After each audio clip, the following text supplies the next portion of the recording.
Assalamualaikum warahmatullahi wabarakatuh. Waalaikumsalam warahmatullahi wabarakatuh. A'udzu billahi minasyaitonir rajim.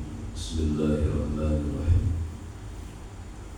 Bismillahi tawakkalna billah. Bismillahi tawakkalna fillah. Bismillahi tawakkalna billah. Alhamdulillah binurika syafi'il hikmah. Asyhadu an la ilaha illallah wahdahu la syarika al-malikul haqqul mubin. Wa asyhadu anna Muhammadan abduhu wa rasuluhu la nabiyya ba'dah. Shadiqul wa'dil amin.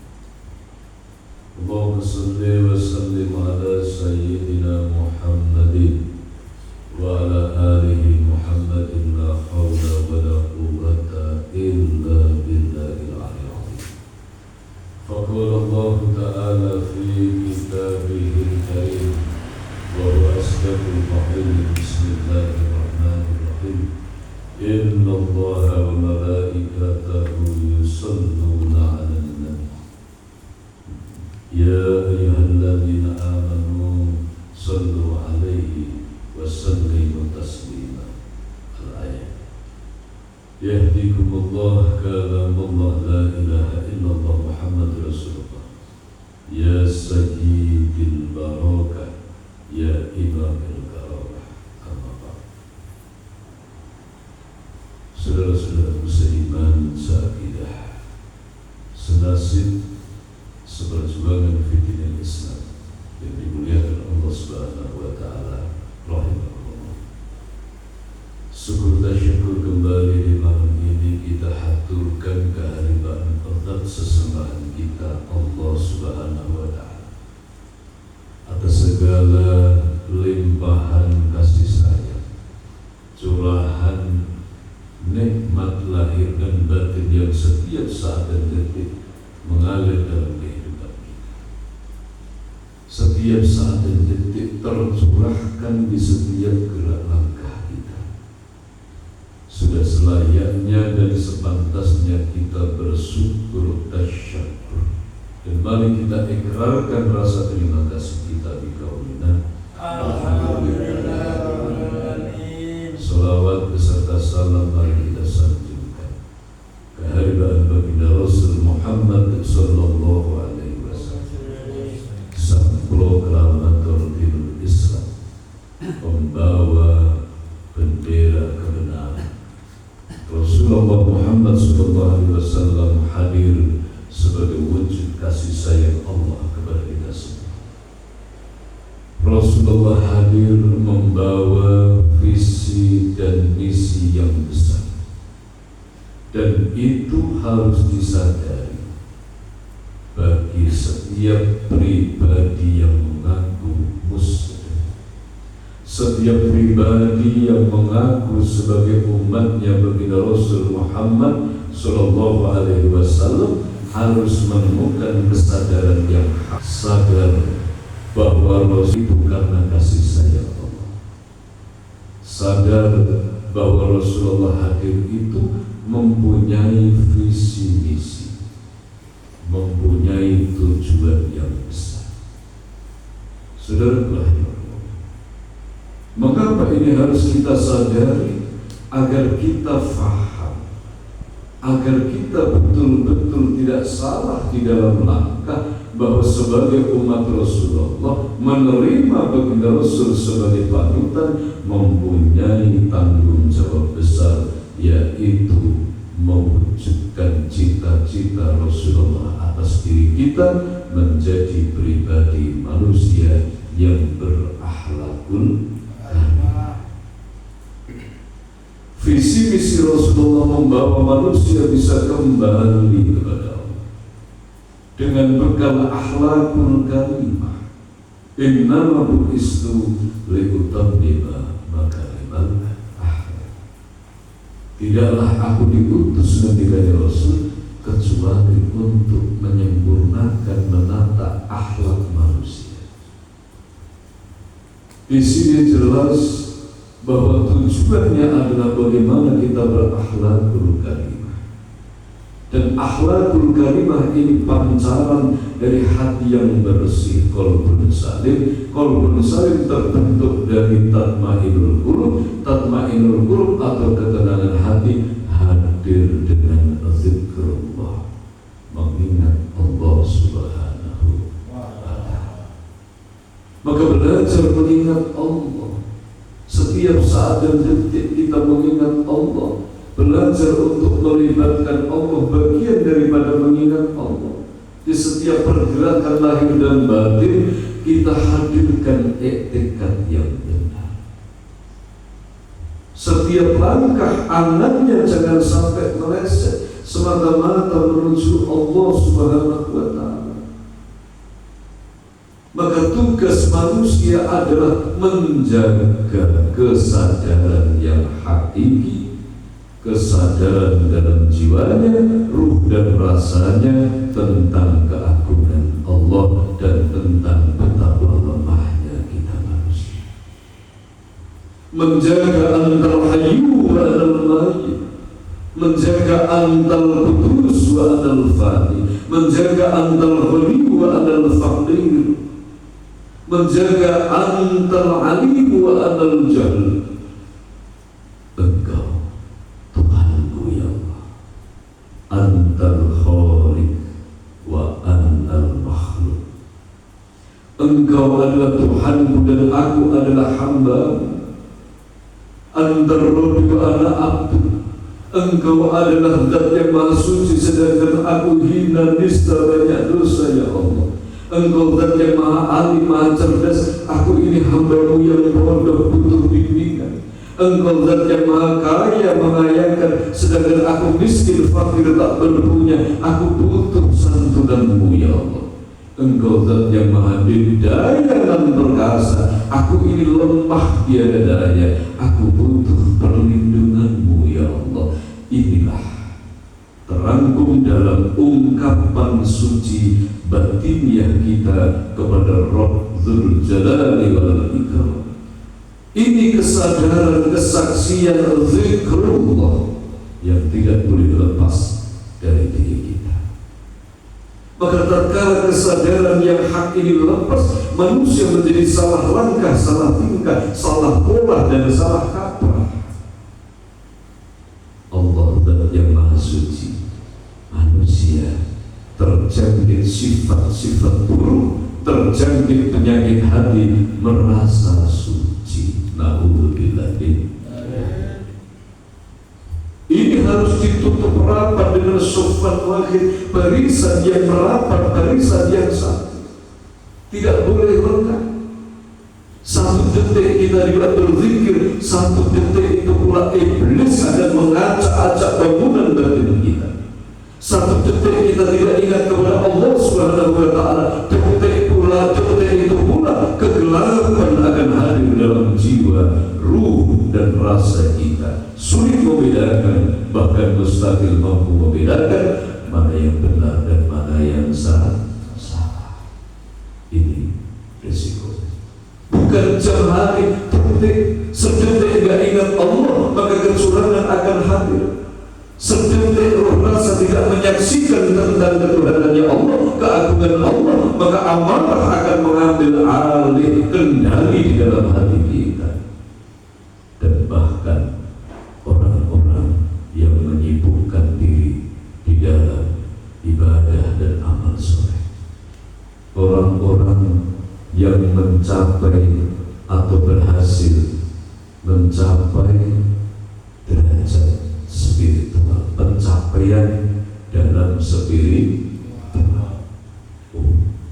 Kuat 1 jam silo daim, kuat puasa istiqomah Senin Kamis, kuat istiqomah menyantuni yatim piatu, kuat berzikir di setiap langkahnya, selalu berzikir. Ini pun masih bisa dimasuki saya. Kalau kesaksiannya ini lepas, bagaimana saya memasuki? Begitu orang yang ibadah, orang yang sudah mencapai tingkatan spiritual, orang yang khusus di dalam beribadah, menata hatinya, berzikir, sholat, puasa dan lain sebagainya, masih bisa dimasuki di dalam hati yang paling dalam. Apa? Merasa.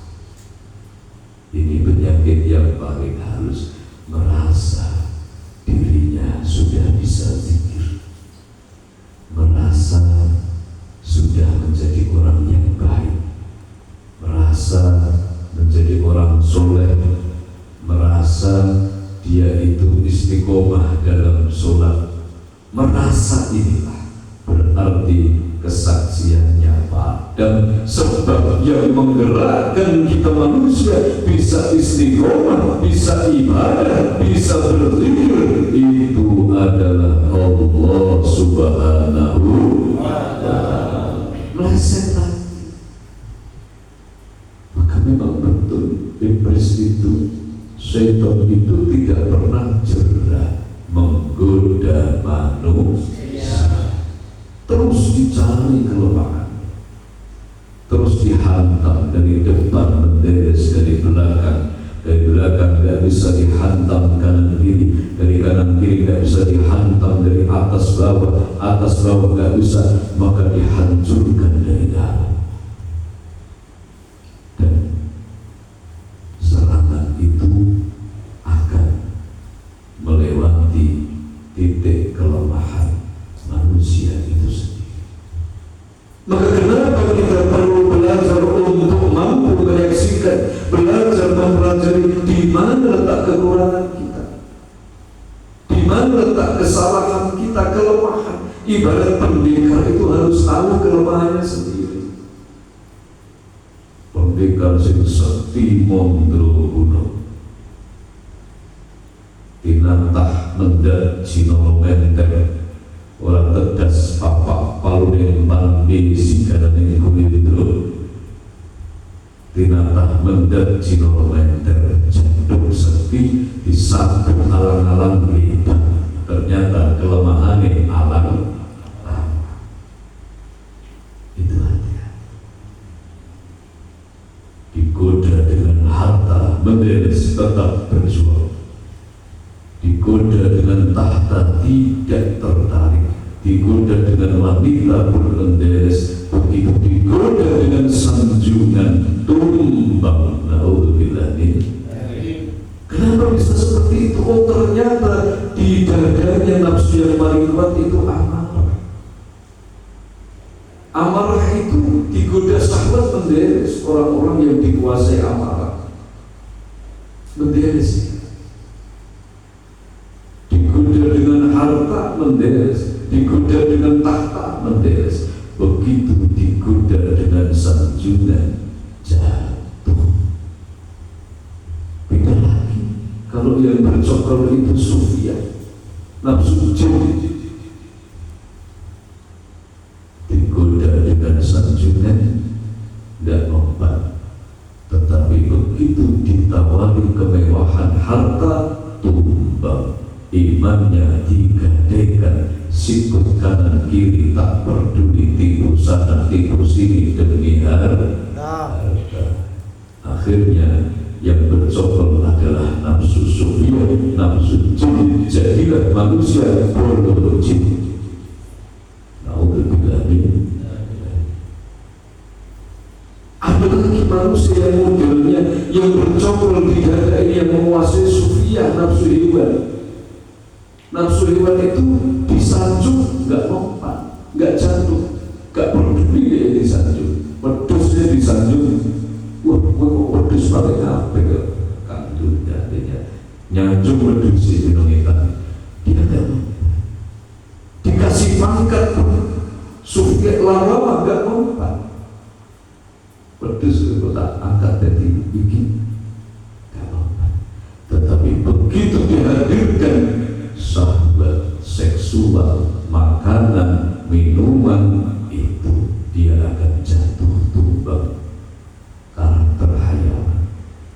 Jadi karakter nafsu besar yang harus kita waspadai, amarah, karakter setan, Sufiyah karakter jin, lawamah karakter hewan. Sudah berlahir ke Allah. Harus tahu, oh kelemahanku rambut panjang. Kalau aku melihat rambut dulu sidik, keren-keren seandainya. Harus waspada. Bagaimana cara mewaspadai? Sadar kelemahannya di situ, hindari. Syariatnya harus dipegang kuat. Ojo bisa nyedak, ojo bisa lianan taruh lawan jenis yang bukan muhrimnya, rayu-merayu, apalagi tengah malam, ojo bisa ketemu dan lain sebagainya. Oh, ini kelemahanku, harus aku cegah. Seorang pendidikan yang tidak tahu kelemahannya gampang jatuh. Sama orang yang berjuang, orang yang beribadah, gak ngerti kelemahannya, menjadi bulan-bulanan saya. Nafsunya akan menjadi bulan-bulan. Sudah yang dimuliakan Allah, usaha itu kalau disanjung sering sombong. Kalau saya diingatkan gak nerima, apalagi saya disalahkan, terbakar dari ini. Saya itu selalu pengen diakui yang the best. Saya itu selalu pengen dianggap oleh orang lain. Ini adalah amarah. Oh, kelemahanku di amarah. Waspadai. Kalau ada orang nyanjung, jangan ditolak. Wah, Mas Heri Tomo, jelas sampai dia ngomong paling bagus atau apa? Wajib ditolak. Wajib naik cinta wajah. Apa? Ya Allah, Engkaulah yang maha bagus. Weh pintar masih, ya Allah, Engkaulah yang maha pandai. Seandainya ada ilmu dalam diriku ini, ditimani dengan ya Allah. Karena apa? Karena ketika Rasulullah sanjungan dan pujian itu racun yang membunuh pelan-pelan. Fitnahan dan cacian itu pedang yang menerbas leher manusia. Sama-sama bisa menghancurkan. Apa bedanya kalau sanjungan itu harus langsung meracuni ulu hati atau jantung kalau diminum? Kalau pedang itu kasar menerbas, orang dicaci, difitnah, dimaki, kalau dia nggak bisa tenang dalam menghadapi amarah yang muncul, maka panas akan marah, nggak terima, membalas. Na'udzubillah min. Ini harus waspada. Oh, kelemahannya harta. Kalau sudah melihat uang, kalau sudah melihat barang berharga, benda-benda itu lepas akal, persaudaraan hilang, menjadi rasa tega. Haknya saudara, haknya teman diumpan. Oh, ini berarti Sufiyah belum jin. Hati-hati. Kalau sudah menghalalkan segala cara untuk mendapatkan sesuatu yang diinginkan yang bersifat dunia, ini nafsu Sufiyah, ini nafsu jin. Oh, ini kelemahan. Untuk urusan dunia ini kelemahan, harus hati-hati. Sudah berakhir. Nah, kalau kita belum mampu menemukan di mana letak kekurangan dan kelemahan kita, maka mulai kepada Allah Subhanahu wa taala, mahalullah kepada Allah Subhanahu wa taala. Apa mahalul kepada Allah? Menghadaplah kepada Allah, sholat serah diri, mohon petunjuk ya Allah. Aku pulang bin pulang menghadap. Tolong aku ya Allah, bukakan hijab yang menutupi batin ini ya Allah. Lepaskan kegelapan yang menyelimuti hatiku, terangi dengan cahayamu, agar hati ini mampu menyaksikan di mana letak kekurangan dan kesalahanku selama ini ya Allah, di mana letak kelemahanku. Malah mungkin aku mampu mendekat kepada sukses berjuang menggapai ridhomu, kalau aku tidak tahu ya Allah di mana kekuranganku. Tolong tunjukkan di mana kelemahanku dan mohon kekuatan untuk berbenah ya Allah. Yakin akan langsung jadi dijawab oleh Allah Subhanahu wa taala. Cuma harus ikhlas. Setelah kita berikhlas ikrar seperti itu, nanti apa? Petugas-petugas Allah akan hadir. Lagi anak ngopi nongkrong lagi di mana ketemu teman, tiba-tiba temannya nyeletuk, kowe iki sombong, kowe iki jangan marah. Barangkali Allah menjawab doa tadi lewat saudara atau teman kita, atau mungkin dari istri. Bapak ini egois, mentingno diri, terima koes. Atau mungkin tiba-tiba kakinya kesandung, kukunya jeblak. Oh, berarti kelemahanku di dalam langkah. Banyak keputusan-keputusan. Langkah itu tidak cuma langkah kaki sikit. Keputusan itu juga langkah. Banyak keputusanku yang salah. Banyak arah kehidupanku ini yang meleset, tidak menuju Allah. Sepertinya menuju Allah, kamuflase nafsu. Sepertinya menuju Allah, tapi ternyata tidak menuju Allah. Mungkin kena tipu, duit hilang. Oh iya, sedekahku kurang. Yang aku keluarkan untuk jalan perjuangan jalan Allah ini masih kurang. Itu nanti akan ada. Harus syaratnya ikhlas menerima. Karena sejarah sunnatullah, manusia yang mampu kembali kepada Allah menjadi pribadi yang baik dan benar, selalu Allah akan mendampinginya. Diberikan pendamping untuk mengawasinya, untuk menjadi khodamnya. Bukan khodam jin, khodam kebenaran. Dari level tertinggi sampai level umum, apa level tertinggi? Para rasul, para nabi. Setiap rasul dibekali malaikat Jibril alaihissalam, malaikat pembawa wahyu, malaikat sebagai komandannya malaikat. Namanya malaikat Jibril, itu akan mendampingi setiap rasul dan nabi, didampingi oleh malaikat Jibril. Jangan gitu, wahai Rasulullah, melangkahlah ke selatan. Wahai Rasulullah, jawablah seperti ini. Alhamdulillah. Maka Rasul itu maksud. Apa maksudnya maksud? Tidak pernah salah. Kenapa tidak pernah salah? Ada malaikat Jibril, pimpinan penghulu malaikat yang mendampingi. Syaratnya harus betul-betul muslim, pasrah, serah diri, diingatkan apapun harus ikhlas. Para wali pun juga didampingi oleh Allah. Kalau Rasul Nabi itu maksum, kalau wali itu namanya mahfud. Apa mahfud? Bisa salah, tapi cepat sadar dan berdekat. Kalau Rasul itu maksum, tidak pernah salah. Kalau para wali itu mahfud, mungkin kadang bisa salah, tapi cepat berbenar. Siapa yang mendampingi para aulia Allah adalah Ruhul Qudus, malaikat. Tinggal malaikat siapa yang mendampingi? Itu akan menjadi pendamping. Ruhul Qudus akan menjadi pendamping manusia yang mendapatkan predikat kekasih Allah atau walinya Allah Subhanahu wa ta'ala. Orang-orang soleh, arifin, abidin, muttaqin didampingi. Terus nasib kita bagaimana? Kita ini orang awam. Allah itu Rahman Rahim, nggak adil kalau para rasul dampingi orang awam, tidak. Kita pun didampingi.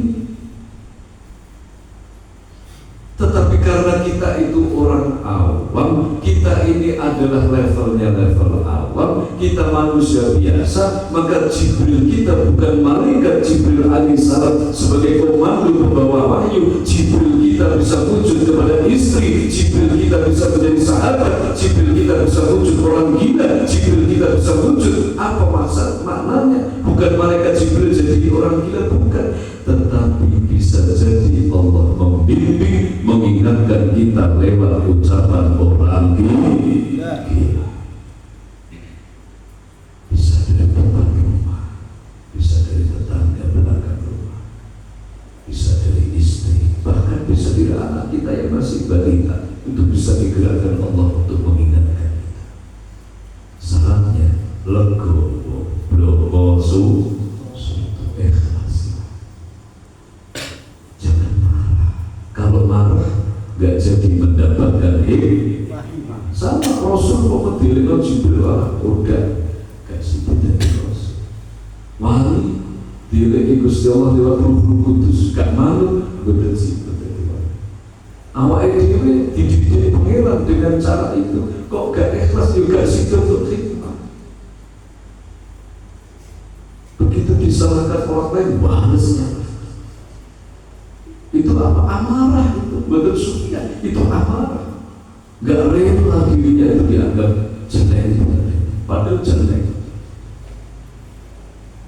Diingatkan marah. Alhamdulillah ini. Saudaraku yang dimuliakan Allah, maka kalau kita manusia biasa, Mas Diri Tomo ini manusia biasa, Jibril badar, Jibril anaknya, Jibril bocone bulu kerja program, maksudnya apa? Penjaga, pengingat kita itu dihadirkan Allah oleh orang-orang di sekitar kita. Lu kok gak malaikat? Gak level. Rasul sing elek malah malaikat. Nawai dhewe cacahan bulu. Maka harus bersyukur. Dileki ojo kesutawan kepahitan barangkali memang itu cara Allah mengampuni dosa kita. Caranya Gusti Allah nuntun awak iki tiba-tiba lagi ngantuk-ngantuk kesel-kesel lagi belita malah bil HP ini. Ayo ngangkat jadwal ngaji. Ini Jibril wujud menunggu. Manut pura, gak manut ya lasi untuk berkah. Kanjeng Rasul, para Rasul 24 jam ambok kesel apa? Aduh, belum gua hidup masuk naik ke gua. Saudaraku yang dimuliakan Allah, intinya adalah samina wa ta'na, taat patuh marang Gusti Allah. Biasakan menerima masukan, menerima nasihat, menerima kritikan dengan lapang dada, maka kita akan menjadi pribadi yang berkembang, berproses setiap saatnya menjadi pribadi yang lebih baik. Anak sekolah karena menerima pelajaran, menerima ujian, dia setia, maka dia bisa naik kelas tiap tahunnya. Anak sekolah yang bocor tidak sadar, gak mau menerima pelajaran, gak terima diulang, gak terima mendapatkan ujian, tidak akan naik kelas. Bongkol terus, kelas 1 terus gak kemana. Sama manusia derajatnya, dia gak pernah menerima hikmah, gak mau ditegur, gak mau dinasihati, gak mau dielek-elek, dia gak akan berkembang. Derajat batiniah keimanannya akan stuck di situ, akan offline, tidak mampu mencapai frekuensi online. Na'udzubillah min. Saudaraku yang dimuliakan Allah, semoga kita dan keluarga kita termasuk golongan manusia hamba-hamba Allah yang senantiasa didampingi dengan cahaya hidayahnya Allah SWT, sehingga langkahnya terarah, sikap perilakunya terukur sesuai rukun Quran, akhlak Rasulullah, akhlakul karimah. Amin Allahumma amin. Al-Fatihah. Alhamdulillah, kita bersyukur.